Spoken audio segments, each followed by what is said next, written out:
Hi, welcome to FedScoop TV. I'm Whitney Wyckoff. Here with me now at the 2016 MobileGov Summit is Dr. Tyrone Grandison. Hi. He is the Deputy Chief Data Officer at the Department of Commerce. Thanks so much for joining us. Oh, thank you for having me.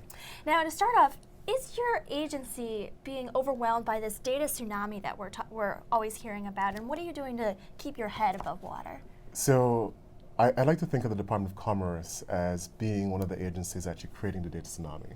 Okay. So we have 12 bureaus within the department.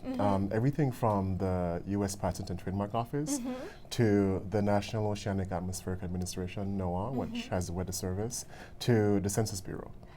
So one quick example. So if you look at NOAA, which has a bunch of satellites up, is monitoring everything from the surface of the sun down to everything happening underwater. One satellite that we currently have right now is producing 2.5 terabytes of data per day. Wow. Right. So like we're trying to figure out like how do we actually make more of this data available, more of this data usable by people. Like just a quick example again. Sure. 10%, around 10% of NOAA's data is released publicly. That 10% fuels the global weather economy. Wow. Right. All the weather businesses that you can think of basically are created, founded, use NOAA's data. We're trying to unlock the other 90% to see what can actually happen. Oh, very cool, Yeah. very cool.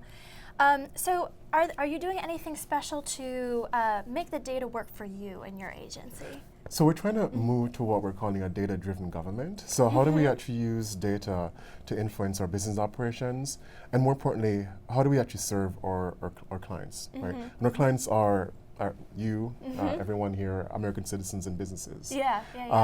So we're thinking, well, the hard part is normally understanding the data, like getting the data to a spot where you can actually build something meaningful from it, or use it to solve a pressing issue for you. Quick examples. So we have this project called the Commerce Data Usability Project, where we provide you tutorials as to how to use free and open data that currently exists to do everything from find out where you have severe weather risk, like without actually having to pay for it, or finding which particular neighborhoods would have the right customers based upon some dimensions that you specify. Right, using census data that's already openly available.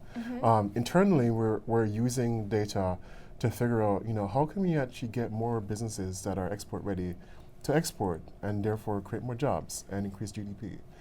So we're doing it both internally and externally. Interesting. Why is it important? Why is open data important for citizens? Oh my God. So open data is like this rich resource that everyone talks about, but no one knows already exists. Right. Right. If you take out your phone right now and you look at your phone, like the weather app, that's all open data from NOAA. The stock app, that's basically market trends based upon information from BEA, which is the Bureau of Economic Analysis, the Census Bureau, and some BLS, Bureau of Labor Statistics information, right? All open data. The power of it is it's everywhere. We would not have lives, we would not be able to function without open data. Wow. Yeah. Interesting. And how can the average citizen make best use of your data? That's a really good question. Yeah. So the project I spoke about before, the Yeah. Commerce Data Usability Project, Yeah. That's one of the ways that we're trying to get people to the point where they don't have to actually be specialists in a particular field. They don't have to spend like a month, 2 months to understand the intricacies of the data itself to use it. So I'd say go to commerce.gov, plug, commerce.gov/data usability. And we'll put that on the site, yes. Okay. You'll see, 8 tutorials right now. Great. We have a pipeline of 20 about how do you use Commerce's data sets for your own purposes. And those purposes could be like, how do I see discrepancies in policy decisions with regards to crime or with regards to locations or sustainability or food deserts or water resources? How do I actually, again, find my customers? How do I figure out if I should place a particular resource on a particular location because there is an advantage of a water supply or terrain being there?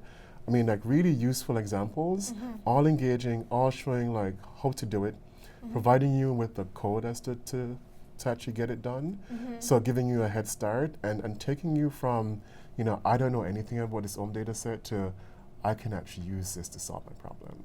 Great. Like, good stuff. Well, thanks so much for taking the time to join us today. Thank you for having me. Sure. Awesome. For more videos, check out our website, fedscoop.com. For FedScoop TV, I'm Whitney Wyckoff. Thanks so much for watching.